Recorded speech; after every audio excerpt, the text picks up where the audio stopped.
નમસ્તે વિદ્યાર્થી મિત્રો, હાર્દિક સર એકેડમીની યુટ્યુબ ચેનલમાં આપ સૌનું ખૂબ ખૂબ સ્વાગત છે. આજનો જે વિડીયો છે એમાં આપણે ચર્ચા કરીશું 30મી એપ્રિલના તમામ અગત્યના કરંટ અફેર. વિડીયો શરૂ કરું એ પહેલા આપણો હેલ્પલાઇન નંબર છે, નોટ કરી લેજો 08069645357. આ નંબર ઉપર તમે કોલ કરી કોર્સની અને એપ્લિકેશન સંબંધિત માહિતી છે મેળવી શકો છો. વોટ્સએપથી માહિતી જોઈતી હોય તો આ નંબરનો યુઝ કરવાનો 9427207162. વોટ્સએપમાં મેસેજ કરશો તો તમને બધી માહિતી મળી જશે. બાકી કોર્સીસની માહિતી છે તમને હવે ત્યાંથી મળી જશે. તો હવે અહીંયા વિડીયોમાં ખોટો ટાઈમ નથી બગાડતો તમારો. શરૂ કરીએ આજનો 30મી એપ્રિલનો વિડીયો. સૌથી પહેલો ક્વેશ્ચન આજના વિડીયોમાં, હાલમાં જ વર્લ્ડ પેંગ્વિન ડે ની ઉજવણી ક્યારે થઈ હતી? વર્લ્ડ પેંગ્વિન ડે આ 25મી એપ્રિલે ઉજવાયેલો છે. તો ઓપ્શન બી આપણો જવાબ થશે. હાલમાં જ 25મી એપ્રિલના રોજ વર્લ્ડ પેંગ્વિન ડે ઉજવાયેલો છે. હવે 25મી એપ્રિલે ઘણા બધા દિવસો ઉજવાયા છે, જેમ કે એક તો વિશ્વ મલેરિયા દિવસ છે, એ 25મી એપ્રિલે ઉજવેલો છે. આ ઉપરાંત 25મી એપ્રિલે જ નેશનલ ટેલિવિઝન ડે ની ઉજવણી થાય છે અને 25મી એપ્રિલે જ નેશનલ ડીએનએ ડે ની પણ ઉજવણી કરવામાં આવેલી છે. ઓકે, તો આ 25મી એપ્રિલ અત્યારે 4 અગત્યના દિવસો છે. આ ઉપરાંત 24 એપ્રિલે રાષ્ટ્રીય પંચાયતી રાજ દિવસ પણ હોય છે, એને પણ યાદ રાખીશું આપણે.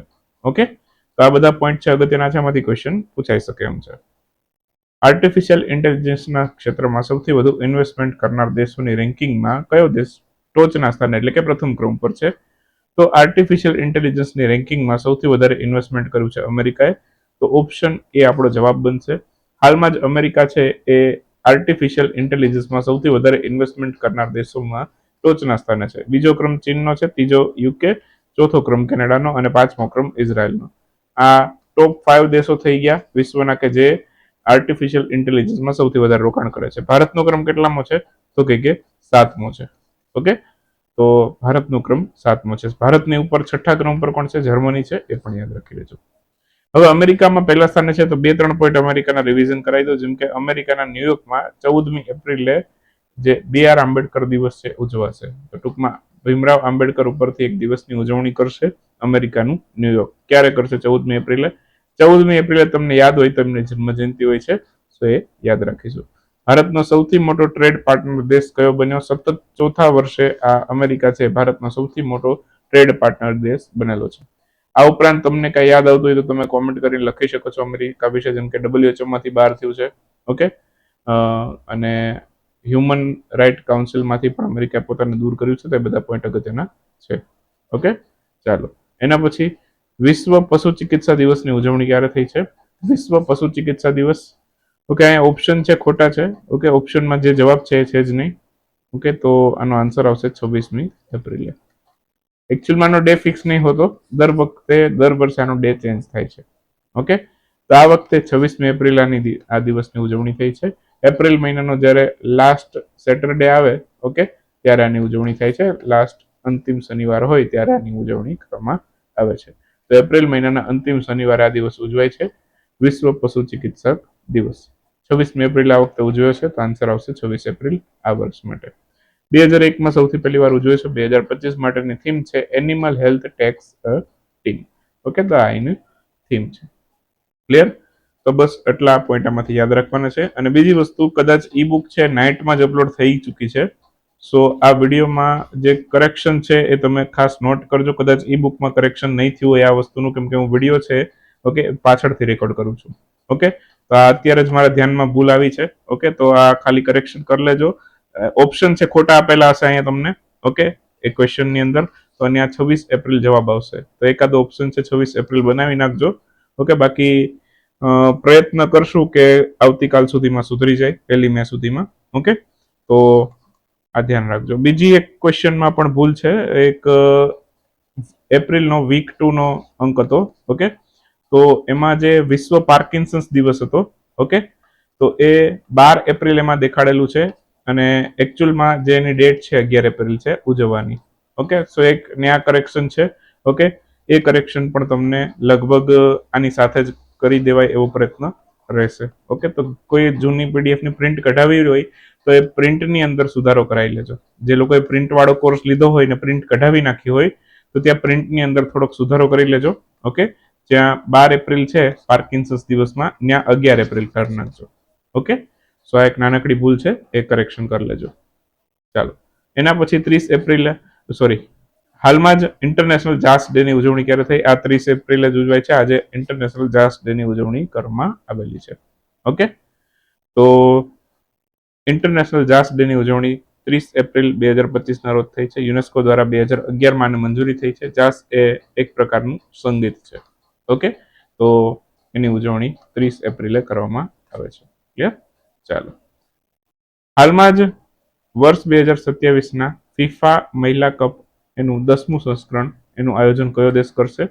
તો 2027 અગાઉ પણ આ ક્વેશ્ચન એક વખત આવી ગયો છે. 2027 જે ફીફા વર્લ્ડ કપ છે, ઓકે, એનું આયોજન કોણ કરશે? એનું આયોજન કરશે બ્રાઝિલ. તો આન્સર આવશે બ્રાઝિલ. ઓપ્શન ડી આપણો જવાબ બનશે. હાલમાં જ છે, ઓકે, આ 2027 ફીફા કપ છે, ઓકે, એનું આયોજન બ્રાઝિલ કરશે. એની પહેલાનો દર 4 વર્ષે થાય, તો એની પહેલાનો 2023 ક્યાં થયો હતો? એ ઓસ્ટ્રેલિયા ન્યુઝીલેન્ડ બંનેમાં થયો હતો. એમાં સ્પેન વિજેતા બન્યું હતું. ઓકે, આ કેની વાત કરું છું? મહિલાઓની.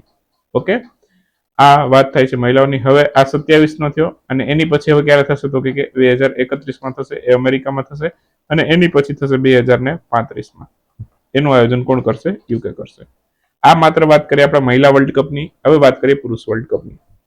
તો 2022 જે પુરુષ વર્લ્ડ કપ છે ફીફાનો, એ કતારમાં થઈ ગયો. એમાં આર્જેન્ટિના વિજેતા બન્યું હતું. ઓકે, હવે પછી જે છે 2026 ફીફા વર્લ્ડ કપ થશે. એ અમેરિકા, મેક્સિકો અને કેનેડા ત્રણેય દેશોમાં મળીને કરશે આયોજન. ઓકે, એના પછી 26 પછી આવશે 2030. ઓકે, એનું આયોજન સ્પેન, મોરોક્કો, પોર્ટુગલ ત્રણેય દેશો મળીને કરશે અને લાસ્ટમાં 2034, ઓકે, એનું આયોજન કરશે સાઉદી અરબ એકલું. ઓકે, તો આ થઈ પુરુષ વર્લ્ડ કપની વાત, મેન્સ ફીફા કપ. ઓકે, સો આ બધા પોઈન્ટ છે, અગત્યના છે. આમાંથી કોઈ પણ ક્વેશ્ચન છે સ્કીપ કરવા જેવો નથી. બરાબર, આમાં તમે આ આખી સ્લાઇડ જુઓ. આમાંથી તમને એવો એક ક્વેશ્ચન એવો લાગે કે આમાંથી આપણે આને મિસ કરવો છે, હા, કદાચ આ વસ્તુ કાઢી નાખો, જે આયોજન થઈ ગયું છે એમાંથી ક્વેશ્ચન આવવાની સંભાવના ઓછી છે. ઓકે, તો આ એક બે લાઈન કાઢી શકો. બાકી આમાંથી ક્વેશ્ચન ગમે ત્યાંથી પૂછી શકે, કેમ કે ફ્યુચરના કરંટ અફેર છે. આ 2035 સુધી આની વેલિડિટી રહી. બરાબર, આ એક્સપાયર ન થાય. સમજ્યા તમે? તો એ વસ્તુ છે. હાલો, હવે એના પછીનો સિંધુ જળ સંધિ ભારત પાકિસ્તાન વચ્ચે ચર્ચામાં હતી હમણાં જ. એ કયા વર્ષે સાઇન થઈ હતી? જો આ થોડોક ટોપિક જે કવર કરવામાં છે, હું થોડુંક લેટ છું, પણ જે ટોપિકના અંદર મુદ્દા કવર કરું છું ને, એકદમ ટુ ધ પોઈન્ટ વાળા છે. ઓકે, જે લાઈન જેટલી પણ આપું છું એ બધી યાદ રાખવાની છે. ઓકે, એક પણ લાઈન તમારે સ્કીપ કરવાની નથી. અને મારા ખ્યાલથી થોડું ઘણું તમને આમાંથી ખબર પણ હશે, કેમ કે અત્યાર સુધીમાં મોટાભાગની રીલ્સો તમારી સામે આવી ગઈ હશે. ઓકે, તો સિંધુ જળ સંધિ છે ભારત પાકિસ્તાન વચ્ચે ક્યારે સાઇન થઈ? તો કે 1960 સાઇન થઈ હતી.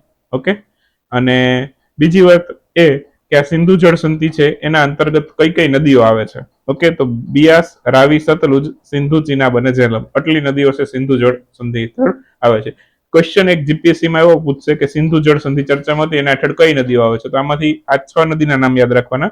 હવે બીજી વસ્તુ, એમાંથી ભારત પાસે કઈ નદીનો કંટ્રોલ છે? તો બિયાસ, રાવી અને સતલુજ. આ 3 નદીનો કંટ્રોલ ભારત પાસે છે. એનું પાણી રોકી શકે અને ગમે ત્યારે છોડી પણ શકે. ઓકે, તો એનો કંટ્રોલ ભારત પાસે છે. અને બીજી વસ્તુ કે 3 નદીઓ છે એનો કંટ્રોલ કોની પાસે છે? તો કે પાકિસ્તાન પાસે. તો સિંધુ, ચિનાબ અને ઝેલમ. એનું નદી છે, આ નદીનું પાણી છે, એમાં ડેમ બનાવીને પાકિસ્તાન પાણી રોકી શકે અને છોડી પણ શકે. તો એવો કંટ્રોલ હતો. ઓકે, અને એનો ડેટા એકબીજાનો પ્રોવાઈડ કરવાનો થતો હતો. બરાબર, પણ હવે આ જે સંધિ છે, ઓકે, જે આતંકવાદી હુમલો થયેલો પહેલગામમાં, તો એ હમલા બાદ છે 23મી તારીખે જ આપણે આ સિંધુ જળ સંધિ છે એને સમાપ્ત કરી દીધી છે ભારતે. તો એના લીધે આ ન્યૂઝમાં છે. ઓકે, તો ક્વેશ્ચનમાં તમને એવો ક્વેશ્ચન પણ પૂછી શકે છે કે ભારત પાસે કઈ નદીનો કંટ્રોલ હતો? તો સિંધુ, ચિનાબ અને ઝેલમ. આ પાકિસ્તાન પાસે હતો અને ભારત પાસે હતો બિયાસ, રાવી અને સતલુજનો કંટ્રોલ હતો. બરાબર, તો આવી રીતે પણ ક્વેશ્ચન પૂછે કે નીચેનામાંથી સિંધુ જળ સંધિ હેઠળ ભારત પાસે કઈ નદીનો કંટ્રોલ હતો અને પાકિસ્તાન પાસે કઈ નદીનો કંટ્રોલ હતો. એવી રીતનો પણ એક ક્વેશ્ચન પૂછી શકે છે. ક્વેશ્ચનમાં એક વાક્ય એવું પણ આવે કે આ સંધિ છે ફલાણી તારીખે સમાપ્ત થઈ, તો આ વર્ષ બદલી નાખે. ઓકે, 25 ની જગ્યાએ 24 કરી નાખે, તો ધ્યાન રાખવાનું એ ખોટું છે.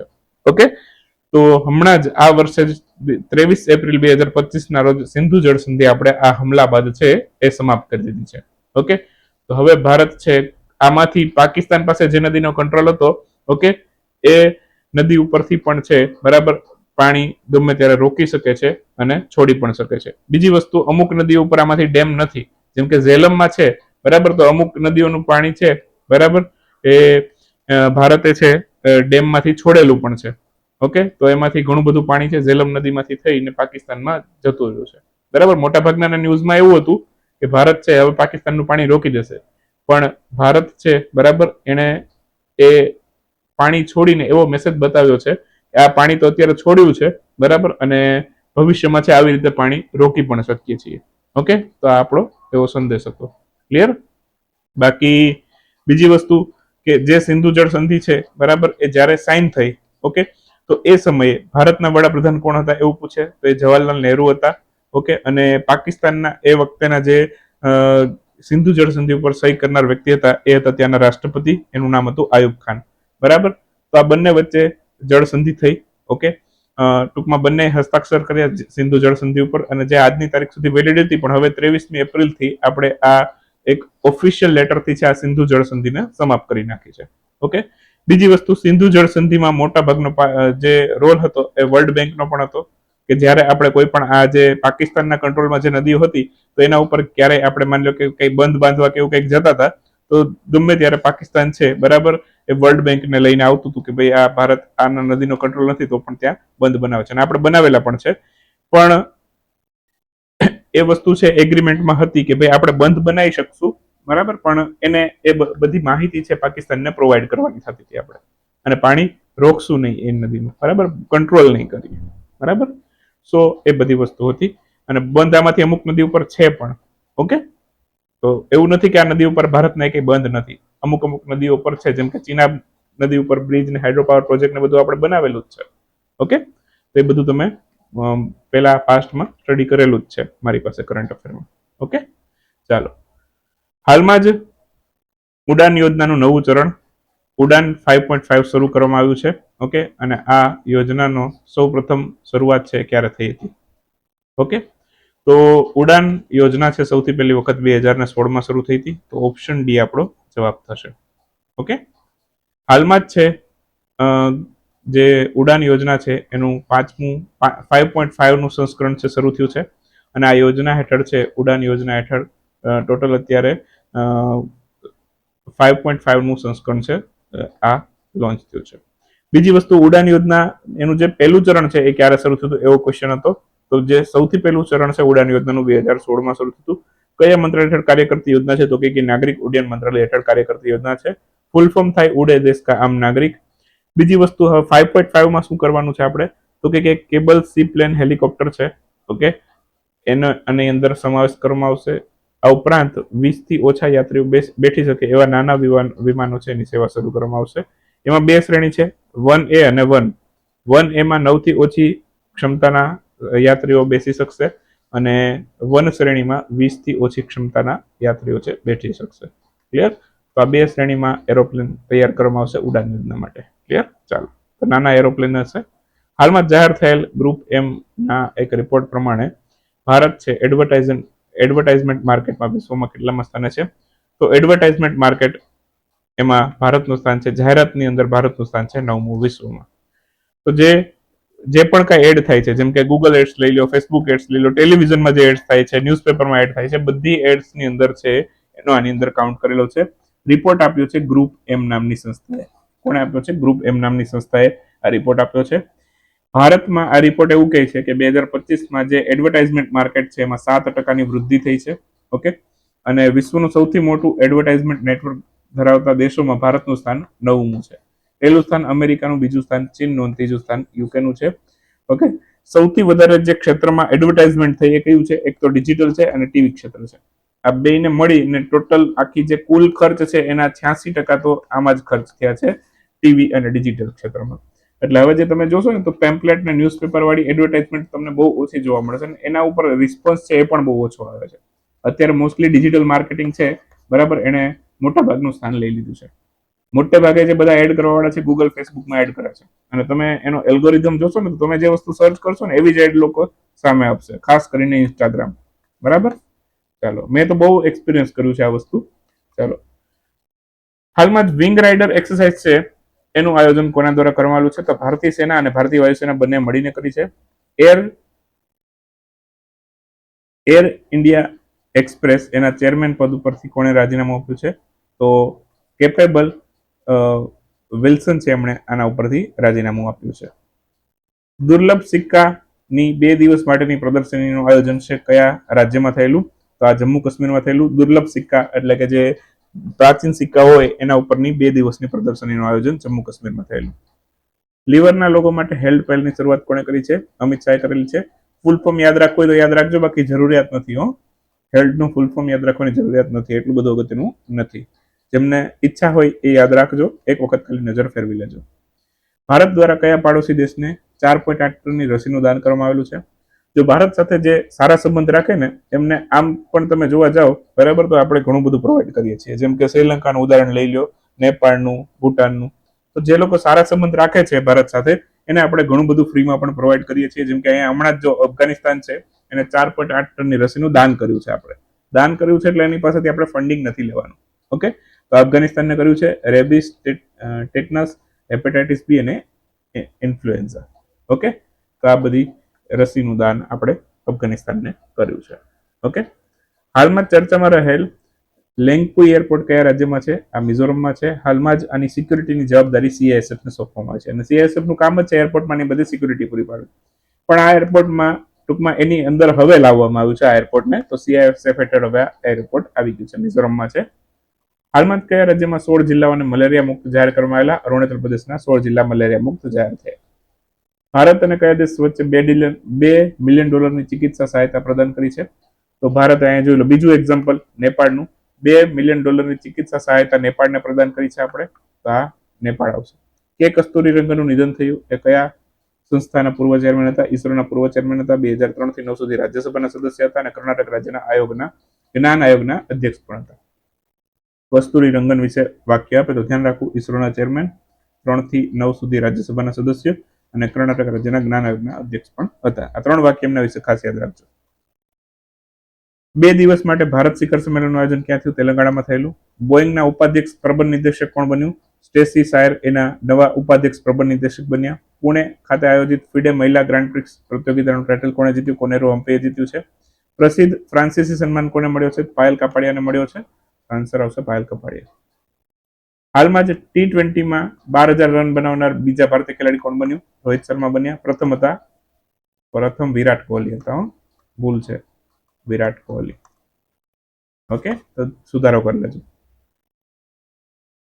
હિમોફિલિયા માટેની જીન થેરેપી છે એ કયા દેશે શરૂ કરી છે? તો આ ભારતે સફળતાપૂર્વક આયોજિત કરી છે.